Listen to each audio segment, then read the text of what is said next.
તો hello guys, કેમ છો? મજામાં બધા હશો અને તમારું સ્વાગત છે અમારા એક નવા બ્લોગમાં. તો ગાઈસ દેખી શકો છો અમારું આ ખેતર છે અને તમને ફાઇનલી બતાવી ગયું હતું કે અમારો કેળાનું ઝાડ છે. આવી ગઈ છીએ ખેતરમાં એન્ડ નજારો કુછ અલગ થઈ રહ્યો છે.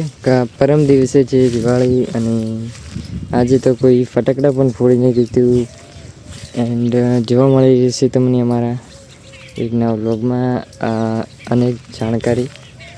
તો ગાઈસ આ છે પૂળા અને બાજરી બધી નીકળે તો નથી પણ વઢાવી દીધી છે ટ્રેક્ટરથી. તો ગાઈસ આ છે અમારા એક ફુવારાની પાઇપ, જોઈ શકો છો જે ફુવારા નાખ્યા નથી એન્ડ આ જો લીકેજ થઈ રહ્યું છે અને ચાલુ તો છે. એન્ડ જોઈ રહ્યો કે આ મીઠી લીમડીનું ઝાડ છે એન્ડ આ છે દાડમનું એન્ડ આ છે બધી ફળી ને એનું શાક થાય છે. એન્ડ બીજું તો આ કેળાનું છે ને ખેતરનો નજારો છે. આ હું છું ગાઈસ, આજે સ્ટેન્ડ બનાવી દીધું છે વ્લોગ માટે. એક તમને પછી વ્લોગમાં બતાવીશું તો કોમેન્ટ જણાવજો. એન્ડ સામેનું વ્યૂ ઘરનું છે.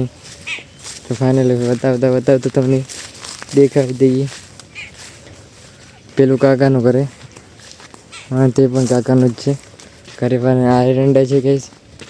એરંડા તો બહુ દિવસ સુધી એમના એમ જ છે એન્ડ ફાઇનલી આવી ગયા. તો ગાઈસ આજે એક્સપેરિમેન્ટ કરવાનો છે ગુજરાતીમાં, તમને વ્લોગમાં દેખવા મળશે કે આજે ફટાકડાનો એક નવો લોક એક્સપેરિમેન્ટ કરવાનો છે. તમે કોઈ દિવસ ટ્રાય ના કરતા, અમે તમને બતાવી દઈશું, ફૂલ સેફટી કરીને બતાવીશું. તો ગાઈસ મળીએ આપણે સાંજે એક નવો વ્લોગમાં. જય હિન્દ, જય ભારત, જય ગુજરાત.